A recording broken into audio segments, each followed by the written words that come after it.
Leader of the Opposition, Kemi Badenoch. Thank you, Mr. Speaker. I asked the Prime Minister 6 questions last week, and he didn't answer a single one. He has a duty to this House, Mr. Speaker, to answer the question.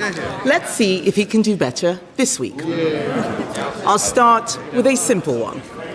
Will the Prime Minister approve the licences for Rosebank and Jackdaw gas fields in the North Sea? Prime Minister. Mr. Speaker, under statute, that is a matter for the Secretary of State, as she knows, because it's the same arrangements that were in place under the last government. Licences were granted, they were then struck down because of the defects in the process of the last government. But, Mr. Speaker, oil and gas is coming out of the North Sea 24/7. It will be part of the energy mix for many years to come. We fully support all existing oil and gas fields throughout their lifespan, and in November we made changes to extend to allow neighbouring fields to be exploited.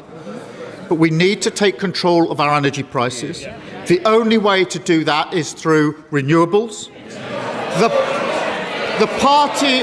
The party opposite used to make that argument. One of their senior figures in 22 said this: it's investment in nuclear and renewables that will reduce our dependence on fossil fuels and keep our consumer costs down. Who was that senior figure? The Leader of the Opposition.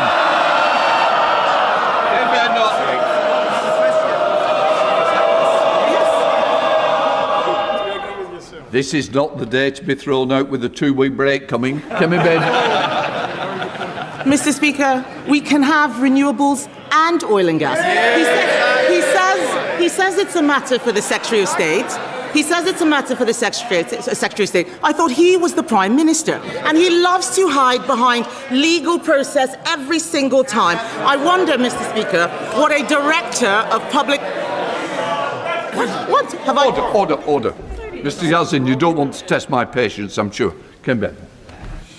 Mr. Speaker, the Prime Minister loves to hide behind legal process. I wonder what a Director of Public Prosecutions would make of the defence. Sorry, I can't produce my WhatsApps. My phone's been stolen. The Jackdaw gas field could be up and running before winter. All that gas would be used here in the UK to heat 1.6 million homes. That is enough to power Norfolk, Suffolk and Essex put together. So will the Prime Minister approve the licences, or is the Energy Secretary running the government? Prime Minister.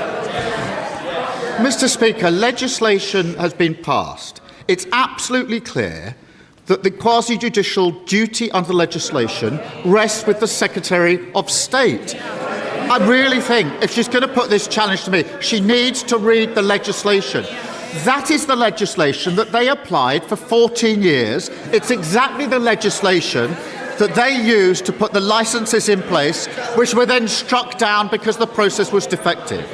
But, Mr. Speaker, let's be clear, when Russia invaded Ukraine, energy prices doubled. The 12-day war, oil prices hit £100 a barrel. In the last 4 weeks, because we're on the fossil fuel roller coaster, everybody has been held to ransom. The only way forward is to go further and faster on renewables. And the leader... Mr. Speaker, the Leader of the Opposition's approach is to outsource our foreign policy and let the US decide whether we go to war, to outsource our energy policy to Russia and Iran and let them set the price of energy. I will never do that because it's not in the British national interest.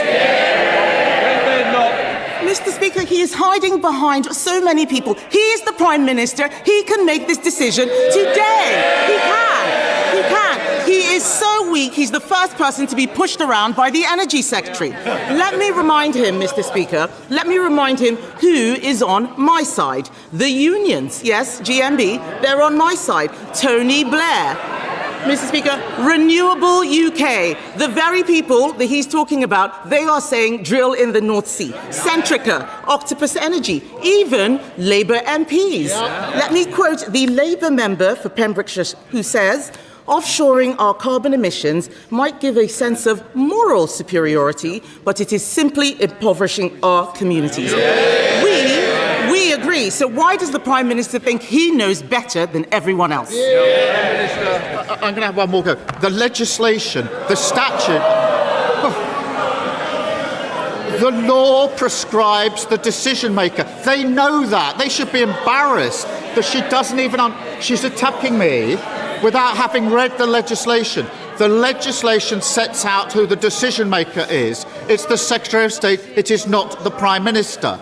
It has to be the Secretary of State, and it's a quasi-judicial process, exactly the process that they ran for many years. And, Mr. Speaker, oil and gas is part of the mix for many years to come, but we do need to get onto renewables. But, Mr. Speaker, we're discussing this because of the war. We need to de-escalate. And that is, yes, we are. That is why I stuck to my principles not to join the war and to act in collective self-defence. I appreciate the Leader of the Opposition doesn't get that.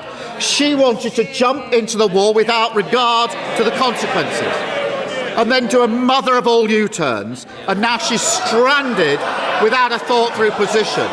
And, Mr. Speaker, when she was asked at the weekend whether she approved of the war, she said, that's a difficult one. It certainly is if you've got absolutely no judgment.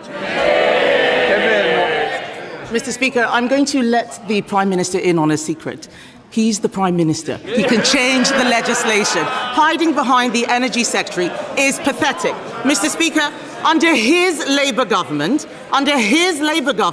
we buy half the gas we use from Norway.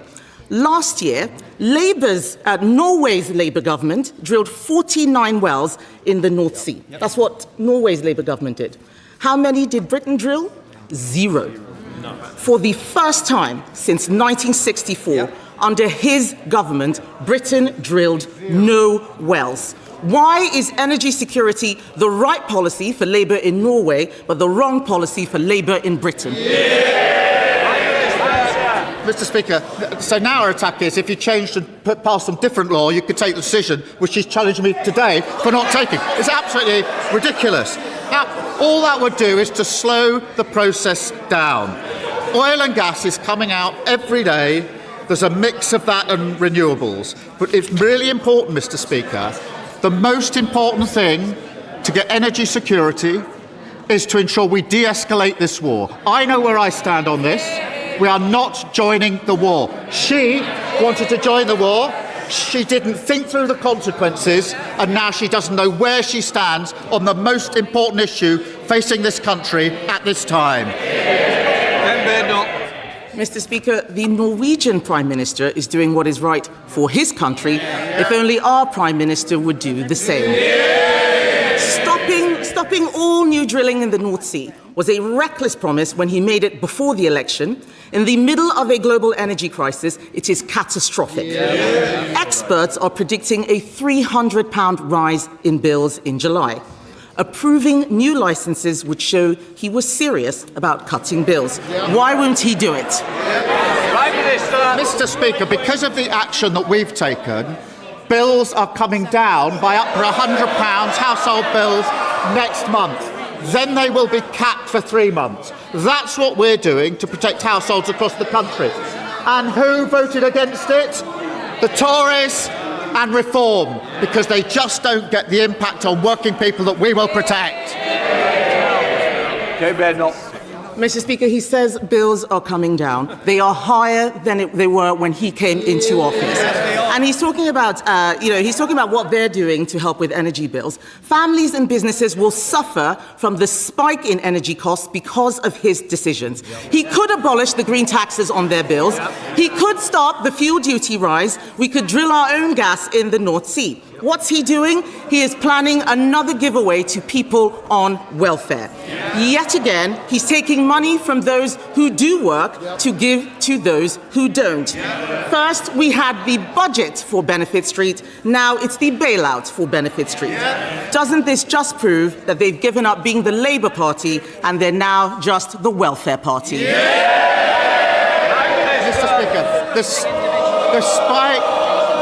they're the ones that double spend on welfare, Mr. Speaker. They're the ones with a broken system. And when we tried to mend it, what did they do? They voted against it. Order. Mr Dewhurst, you're tempting my patience. Thank you, Prime Minister. Mr Speaker, she talks about the spike in energy prices. That's because of the war, which I say we shouldn't join, and she says we should join without following through on the consequences. And time again, she gets the big calls absolutely wrong. She wanted to drag us into the war. She got that wrong. She opposed taking control of energy security, and she got that wrong. She opposed our decision to cut energy bills, and she got that wrong. And she seriously thinks that'll make her relevant, and she's got that wrong.